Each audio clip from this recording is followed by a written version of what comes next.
The face pull is an excellent option for challenging the upper back, working the rear delts, the traps, and the rotator cuff muscles. However, we can set it up in different ways to preference different muscles, and there's ways that you can set it up to really ensure that you get the most out of the movement, which is what we're going to cover today. I'm Dr. Sam Spinelli, physical therapist, strength and conditioning coach with Citizen Athletics. Real quickly, before we get into the content, if you could hit that like button down below, it helps out a ton. And if you enjoy this content, make sure you subscribe. We try to release at least 2 videos every week. Now, if you train at a commercial gym and you have access to a cable stand that you can do with a row panel, it's a phenomenal option. However, with a lot of people training at home, or those that train at facilities that don't have a cable machine, which is really common nowadays, a band is a great way to be able to work the face pull. Normally you want to have it secured, that way you don't have it snap and hit you in the face. So having it wrapped around a rig like this. And then additionally, what you often see is individuals will take that band, they come back, and then they go through the motion like this. Inherently, not a big deal. But there's a subtle detail that makes that setup not the best option. And that is essentially that you literally hit your face. So you can see here, if I'm doing a good job and really working on externally rotating, which is a big part of this movement, I'm gonna come, I'm then gonna hit my face. Now, I don't know about you guys, but I don't really love that. So there's a simple way that we can not only get rid of that, but make the movement even more effective. And that's by taking a second band and looping it through. So you can see here, band through. So now this acts almost like a rope attachment on a cable stand, being able to move independently while still having a straight line of pull. It also helps to function in that we can have some additional resistance pulling out laterally, so challenging us in abduction, which works our upper back to a greater degree. A common exercise you'll see people do is the band pull apart. And so now we're essentially combining a face pull with a band pull apart. So the exercise would go, I'm set up here, I'm gonna pull back,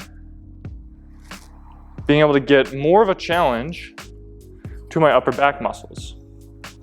Now, I mentioned earlier that there's ways that we can preference different parts of our upper back and our rotator cuff by how we set this up. So if you look at where this is attached, I can change it to be really high. I can change it to be in line with my eyes. I can change it to be in line with my chest and even lower. And however low we set it in this pyramid of options is going to dictate to a degree the preference that we give to different muscles. You see, when I have it more straight in line, so let's say in line with my face, like a traditional face pull, and I come back and I get set up, my challenge to go through this motion on external rotation, so this action, gets reduced. I'm still being challenged in it, but not as great of a degree as I could be. I'm being challenged on this motion, horizontal abduction, which does work some of your rotator cuff, but really preference is more your posterior delt and your scapular muscles, such as your lower trap, your mid trap, and your rhomboids. Now, if I want to challenge more of my external rotators, I can start to lower that down. If I'm at a position like right here, so it's roughly in this plane of my chest, it's gonna be a pretty good option of relatively working everything. So you can see here, as I pull back, I'm gonna be challenged to rotate back, but I'll still be in a good angle to challenge that horizontal abduction, especially if I have the band to additionally pull apart with. So you can see here, really working that external rotation motion. And again, you can continue to take it further down and keep challenging more external rotation.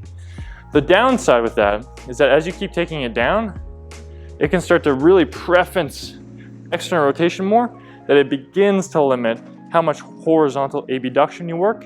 And so then it takes away and becomes more of just a standard external rotation for the shoulder instead of a comprehensive movement for your entire upper back and shoulder. So while you could do it down here, and that can be beneficial, you're probably better off, unless you're really trying to focus on your external rotation strength, going with around that chest position. You will often see times where people have it up higher, sometimes called a high face pull or a high to low, and where this is a good option for a few things. You can see, again, this motion, super easy, not so challenging. I get a bit of a peak challenge at the top again, but not as much. However, it does increase that demand as I'm pulling down and back to really work some of your lower trap muscles and some of those other scapular muscles that help to depress your shoulder blades. So there's a bit of a benefit to basically mostly these three options, really just depending upon which one you're trying to emphasize. You know, if you're trying to get a little bit more lower trap, you're probably best off up here. If you're trying to get a little bit more rear delt, probably in line with your eyes. If you're trying to get a little bit more external rotation, like your infraspinatus, your teres minor, you're probably better off being at more like that chest height. And again, as you keep going down, maybe not as beneficial for some of those options. Hopefully this is helpful and clarifies some of the ways you can set up the movement, gives you a little hack on how you can have a solution for being able to do the face pull to a better degree, and gives you some more options for adjusting the movement to your preferences. Thank you for watching. If you can hit that like button down below, helps us out a ton, and subscribe for more content in the future. Peace.